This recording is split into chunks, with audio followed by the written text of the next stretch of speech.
Hey guys, welcome back to the Readers. I hope you are having an amazing day. Let's get right into the stories. The first one is an entitled people's story. My grandfather always said that good fences make good neighbors. After what happened last summer, I can tell you he was right about that and then some. I'm a third-generation farmer. My family has owned this land since my grandfather purchased it back in 1947. It's about 80 acres of good soil that's been producing corn, soybeans, and hay for decades. I grew up here, learned to drive a tractor before I could drive a car, and took over operations from my father about 15 years ago when his arthritis got too bad for him to handle the daily work. Our farm used to be surrounded by other farms and woodland, but over the past decade, developers have been buying up parcels to build what they call exclusive country estates for city folks looking for rural charm without actually wanting to live a rural lifestyle. Most of the new neighbors have been decent enough. They ask questions about the early morning tractor noise or the occasional smell of fertilizer, but they generally accept my explanations, and we coexist peacefully. That all changed when a woman purchased the 5-acre property that borders the eastern edge of my farmland last spring. From day one, there was something off about her. She drove a glossy black SUV with custom plates and always wore designer clothes that seemed wildly impractical for country living. Within the first week, she complained to me about the dust from my fields affecting her outdoor furniture. I tried to be neighborly. I explained the realities of living next to active farmland and even adjusted some of my operations to minimize the impact on her property when possible. I thought we had reached an understanding, but I couldn't have been more wrong. The real trouble started in early June. I had to leave the farm for 10 days to help my sister after she had surgery. My right-hand man, who's worked with me for about 20 years, kept things running while I was gone. When I returned, he immediately pulled me aside. "You need to see what's happening on the east boundary," he said, looking troubled. We drove out in my truck, and what I saw made my blood boil. A construction crew was in the process of installing an in-ground pool, and about a third of it was clearly on my property. They had cleared a section of my field, removed topsoil, and were digging out the shape of what looked to be a rather elaborate pool with an attached hot tub. I approached the foreman and explained the situation. He looked genuinely surprised and pulled out a set of plans that showed a property line that was about 30 feet farther into my land than it actually was. "This is what the homeowner provided," he said. She told us she had the survey done before purchasing. I thanked him for the information and asked if they could pause construction until we got this sorted out. He agreed, and I went straight to my house to pull out my documentation. My family has always been meticulous about record keeping. My grandfather surveyed the entire property when he bought it. My father updated the survey in the 1980s, and I had it done again about 5 years ago when some questions came up about the western boundary. I had files of deeds, surveys, and property tax documents going back decades. I also had boundary markers placed by a licensed surveyor that clearly marked where my property ended and hers began. I drove over to her house that same afternoon. She answered the door in a swimsuit and cover-up, looking annoyed at the interruption. "We need to talk about the pool," I said. "What about it?" she replied, barely hiding her irritation. I explained that a significant portion of her new pool was on my property, showed her the survey documents, and suggested we walk out together to look at the boundary markers. She laughed, actually laughed, and said, "Those old papers don't mean anything. My real estate agent assured me the property line extends to that row of trees." The row of trees she mentioned was about 25 yards onto my property. They'd been planted by my father as a windbreak for the crops. "Those trees are on my land," I explained. "They always have been. I have the surveys to prove it." She waved her hand dismissively. "Look, I've already spent thousands on this pool. You're just a farmer, and that little strip of land isn't worth fighting over. Besides, the pool improves the look of your shabby fields. You should be thanking me." I kept my cool. "I'm not looking for a fight, but that's my property, and I didn't give permission for construction. The pool needs to be relocated or removed." "I'm not moving anything," she snapped. "My attorney said possession is 9/10 of the law. The pool stays where it is." That evening, I called my attorney who had helped my family with various matters over the years. After explaining the situation, he confirmed my rights and suggested sending a formal letter demanding she cease construction, followed by legal action if necessary. He also recommended documenting everything. The next day, I set up trail cameras facing the boundary to record any further encroachment and took detailed photos of the construction. When she saw me doing this, she stormed over. "Are you spying on me? Taking pictures of my property is an invasion of privacy," she shouted. "I'm documenting trespassing on my land," I replied calmly. "And these cameras are on my property, facing my property." "Nobody cares about your stupid farm anyway," she sneered. "This area is changing. People like me are the future here, not outdated farmers clinging to the past. You should sell this dump to a developer and get with the times. Over the next few weeks, despite my attorney sending a formal cease and desist letter, the construction continued. She completed the pool, added extensive landscaping that encroached even further onto my land, and began hosting loud pool parties that sometimes lasted until the early morning hours. Some of her guests would park their cars on the edge of my field, crushing crops. I documented everything and filed complaints with the county about the noise and trespassing. I discovered she hadn't even bothered to get the proper permits for the pool construction. The county sent inspectors who issued violations, but she paid the fines without addressing the actual problems. My attorney filed for an injunction, but the court date was still months away due to a backlog of cases. Meanwhile, summer was progressing, and I needed access to that part of my field for the upcoming harvest. One morning, I noticed water from her pool had overflowed after a heavy rain and was flooding a section of my crops. This wasn't just a boundary dispute anymore, this was actively damaging my livelihood. I consulted my attorney again, and he confirmed something important, something that would later prove crucial. Any structure built illegally on your property without permission is considered an encroachment. As the rightful property owner, you have the legal right to remove the encroachment from your land, provided you don't cause unnecessary damage and follow proper environmental regulations. He advised me to notify the county of my intentions first, and ensure I followed all environmental regulations regarding water disposal. I filed the necessary paperwork, documenting my plan to remove the encroachment on my property. I waited until I knew she would be away for the day, attending some charity function in the city that she'd been bragging about to anyone who would listen. My farmhand and I rented the proper equipment, and with the guidance of a professional who knew the regulations for pool water disposal, we carefully drained the portion of the pool that was on my property. We made sure to follow all environmental guidelines, treating the water appropriately before directing it into a proper drainage system. We didn't touch any part of the structure that was on her property, only the portion that encroached on my land. Once drained, I immediately prepared the soil and planted a cover crop to clearly re-establish the agricultural use of my land. The whole operation took about 6 hours. I documented everything with time-stamped photos and videos to show we had followed all regulations and only modified structures on my own property. When she returned that evening, I was in my tractor working a nearby field. I could hear her screams from 100 yards away. Within 20 minutes, 2 police cruisers pulled up her driveway with lights flashing. An officer approached me as I was finishing up my work. I shut down the tractor and climbed down to speak with him. "We've received a complaint about vandalism of a swimming pool," he said. "Mind telling me your side of the story?" I invited him to my house where I laid out all my documentation, the boundary surveys, the cease and desist letters, the photos of the encroachment, records of the county violations, and documentation of the proper drainage procedure we'd followed. I only removed the portion of the unauthorized structure that was built on my property without permission, I explained. I have the legal right to maintain my property for agricultural use. While we were talking, another officer was speaking with my neighbor. From the increasing volume of her voice, I could tell things weren't going her way. The officer reviewing my documents nodded thoughtfully. "Seems like you've done your homework," he said. "And you're right about your property rights. We'll need to file a report, but from what I can see, you acted within your legal rights." When the officers returned to their vehicles, my neighbor stormed over to my property line, her face red with fury. "You think you've won?" she shouted. "I'm suing you for everything you have. My attorney will destroy you." I simply nodded and said, "I look forward to seeing your attorney. I have plenty of documentation." 2 days later, I received notice that she was indeed suing me for property damage, emotional distress, and a list of other claims. My attorney reviewed the lawsuit and actually chuckled. "This is going to backfire spectacularly," he said. "We'll countersue for the trespassing, crop damage, and illegal construction." The case moved faster than expected because the judge assigned to it had a farming background and understood the time-sensitive nature of agricultural operations.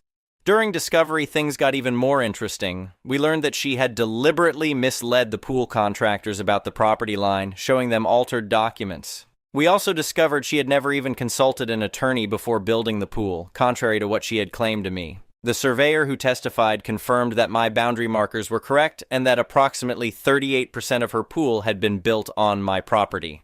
The pool contractor testified that he would never have started the job if he'd known about the property dispute. The most damning evidence came from her own real estate agent, who testified that he had shown her the correct property boundaries during the purchase and provided her with accurate survey documents. She had simply decided those boundaries didn't suit her plans. The judge's ruling was unequivocal. Not only was her case dismissed, but my countersuit was successful. She was ordered to properly restore any damaged portions of my land, remove any remaining encroachments, and pay damages for crop loss and legal fees. The judge was particularly critical of her deliberate disregard for property rights and county regulations. The look on her face when the judgment was read was something I'll never forget. It wasn't satisfaction I felt so much as relief that justice had prevailed. She listed her house for sale the following week. I heard from other neighbors that she couldn't handle the embarrassment of having her entitlement so publicly exposed. Before she moved, contractors came to properly remove the remaining pool structure and restore the land. I used part of the settlement money to install a proper irrigation system in that section of my field, something I'd been wanting to do for years but couldn't afford. The rest went into a fund for my nephew, who's shown interest in continuing the family farming tradition someday. This past spring, I harvested the first crop from that restored section of field, a particularly good yield of early sweet corn. As I worked the land that had once been under her illegal pool, I thought about what my grandfather used to say about respecting boundaries. He wasn't just talking about property lines, but about respecting other people and their rights. The woman who thought she could simply take what she wanted because of her wealth and status learned that some things, like respect and integrity, can't be bought. And sometimes the person you dismiss as just a farmer might teach you the most important lesson of all. The next one is a pro-revenge story. I have worked at a certain home improvement store for close to a decade now, about 8 years roughly. The first 7 was in NC before I moved up further north to be with my best friend and her husband, who I learned was pregnant with my first godchild. As such, I transferred up to a store in the area and put my nose to the grindstone. I worked garden before and did that for some months before I started to be moved from department to department as this store was low on staff. However, this was not full-time. My old HR had dropped the ball and this store believed I wanted part-time. Having already moved, I grabbed a part-time overnight job at a gym to make ends meet and continued to work, all the while asking repeatedly for full-time at the main job, and never getting a definitive word back or change. Several months into this, my goddaughter was born. As I lived with my friends during this time, and during the time of COVID, I spent quite a lot of time helping to raise her, and we became close. I would take time off that I was allotted to help look after her, and there was little problem. Half a year into this change, and I had made a good name for myself. I did not have a good deal of friends per se, but I was respected for my work ethic and willingness to help out anyone, in any department, that asked me. Enter a new assistant manager. The ASM was abrasive to staff and used to getting her way. The first I heard of her was when she outright fired a girl working the front desk because of a Playboy tag on a jacket. Myself and several other employees organized a walkout in protest of this, and succeeded in getting the store manager to reverse the decision made by the ASM. This was not our first walkout, having done this in the past when another ASM, the current's predecessor, made sexist comments about a cashier. Soon after this, I was given full-time by the ops manager, working in receiving for a cantankerous supervisor. We often did not get along, especially as my godchild got older and I took on babysitting duties while her parents worked and slept. It was not something I minded, as I adored the child. I often talked about her with my co-workers and loved to show pictures and stories. However, this was not something shared by my higher-ups. My supervisor was upset that I could not work overtime to help him, as we were the only two in receiving for the store, because of either my second job or babysitting. And soon after the second walkout, I was made aware of a rumor circulating around the store that the child was in fact my own daughter, that I had fathered outside of my friend's husband's knowledge. The source of the rumor was unknown, but my ASM had made disparaging remarks to me in the past about men taking care of children, so I had my theories. My holiday plans, asked off in advance as soon as our electronic system allowed, were canceled without explanation, both Thanksgiving and Christmas. I had never missed a major holiday since I moved north, and I had asked the same days off the year prior, and had gotten them off before the ASM arrived, strike one. And soon after this, my supervisor, whom I work closely with every day, had a positive COVID test, forcing me, per company rules, to self-isolate until I could get a positive or negative test myself. During this week, as it took a full week to find a place with enough room to give tests thanks to Omicron, I was harassed repeatedly by text and phone call by both management and my supervisor to track down an at-home test and get back to work ASAP. All the while, I had to inform everyone I was in contact with, including my friends, family, and roommates, that I had been exposed, risking their own holiday trips and plans. Strike two. Thankfully, my test was negative. A week after this, the Northeast gets slammed by a snow and ice storm. I drive a four-wheeled vehicle and so made it in, but near the end of my shift, I was made aware that my friend's husband had been injured and stranded in a car accident on the ice, and so left to get them home, and their car to a service station. To add to it all, they have lost power in their home, with an infant, leaving me with the only person they could turn to with a vehicle and power. I will admit, I had few sick hours left, but informed work that I would be out on a family emergency. For that week, I called out each day with ongoing family emergency, with snow and ice still coating the streets and power still down throughout our city, and every day I was hounded by calls from management demanding I return to work regardless. This would have not only risked my own safety, but would have stranded my family at my apartment with no way to get supplies or get home once the power returned. Strike 3. I was done. Early in the morning that following Sunday, I walked into work and placed my resignation letter on H.R.S desk. That is important ladder. I had tendered it to be immediate as I live in an at-will state. Was it petty? Yes, I will freely admit that. I had given 8 years of my life to this company and asked very little in return. As I was leaving, I crossed paths with my supervisor, who asked angrily if I was finally coming back to work. I informed him of my decision to leave, ignoring his provocations, and left to go home and sleep. Several hours later, I received the gift that would ignite my semi-accidental revenge. A single text from my ASM. "We will see how long you can take care of your love child without us."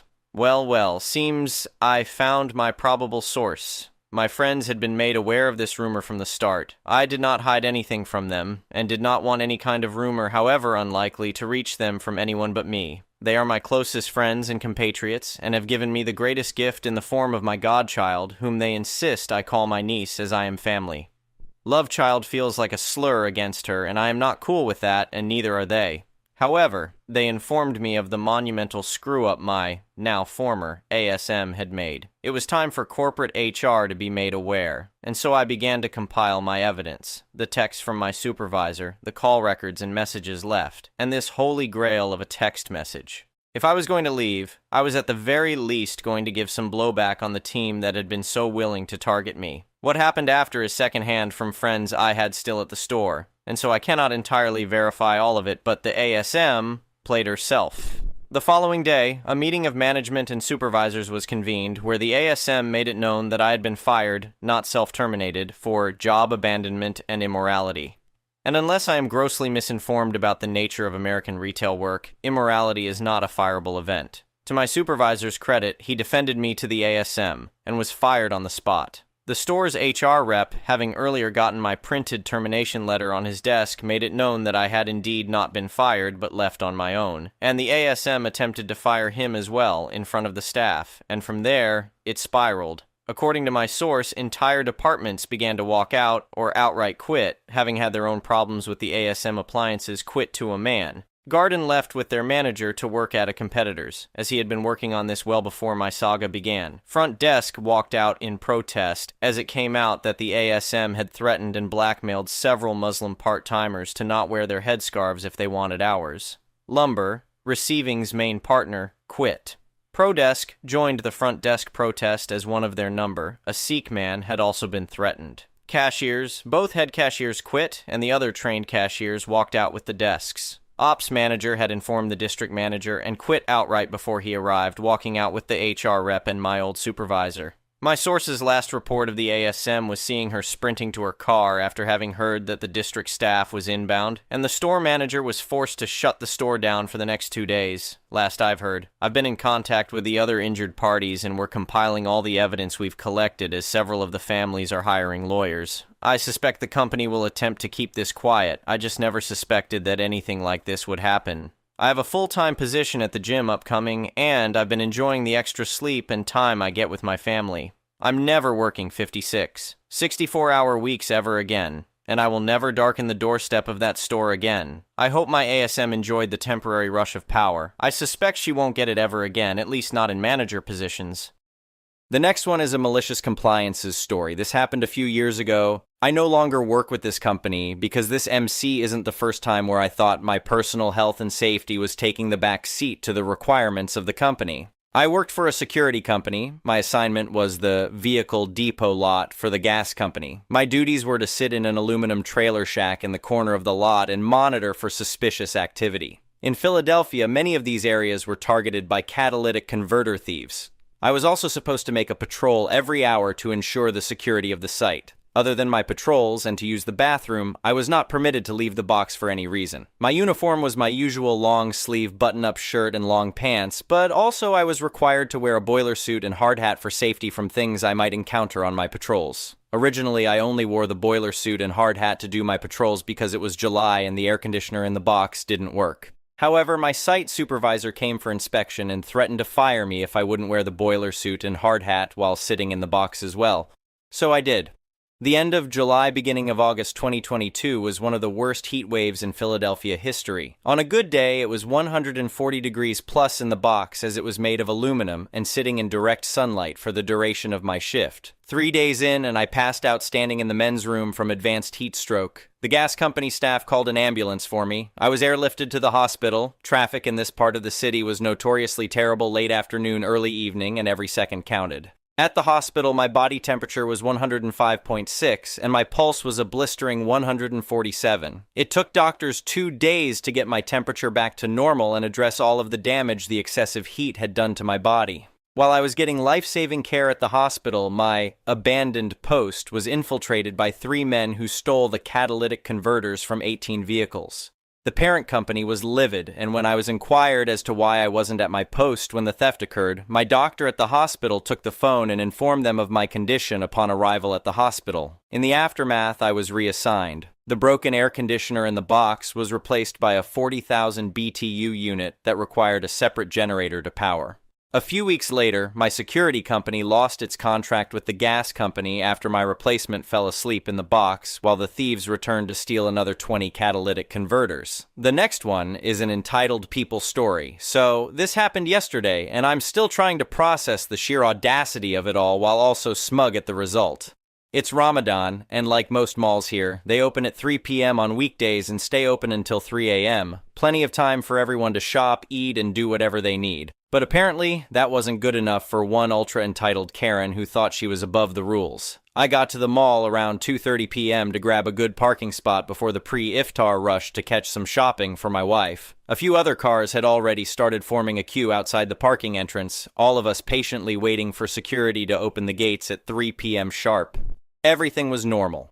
Until Her Royal Highness Karen rolled up in her big black pickup truck with 2 private security guards in tow. She pulls up right next to the security gate, completely ignoring the queue, rolls down her window and tells the mall security, "Open the gate now, I have things to do." The guard politely tells her that the mall isn't open yet and that she needs to queue like everyone else. But of course, Karen doesn't take no for an answer. Karen: "Do you know who I am? Do you see my guards? I don't wait in lines." She then literally waves at her guards who step out with their guns like they're about to escort her to the throne room, and they start demanding that security let her through. The mall security guys, to their credit, stood their ground. Security: "Ma'am, no one enters before 3 p.m. Please queue like everyone else." Karen scoffs and pulls out her phone to record, demanding to speak to the manager. At this point, the rest of us in line are just watching in anger and disbelief, further amplified due to lack of energy and sheer heat. A few minutes later, the mall manager shows up, looking visibly annoyed. He walks right up to Karen's car and, in the most CEO voice imaginable, tells her, "Ma'am, your guards do not dictate mall policy. If you want to enter, you wait like everyone else. Now take your guards and move to the back of the line." Karen: "This is unacceptable. I'll be calling my husband and reporting you." Manager: "You can report me after you move your car." Absolute legend. The best part? Karen actually shut up and sulked off to the back of the line, her guards looking completely useless. Moral of the story? Even if you bring your own goons, mall security still doesn't care. Happy Ramadan, everyone. Don't be like Karen. Have respect for people. Thank you for watching. I would really appreciate it if you could like the video and subscribe to our channel if you haven't already.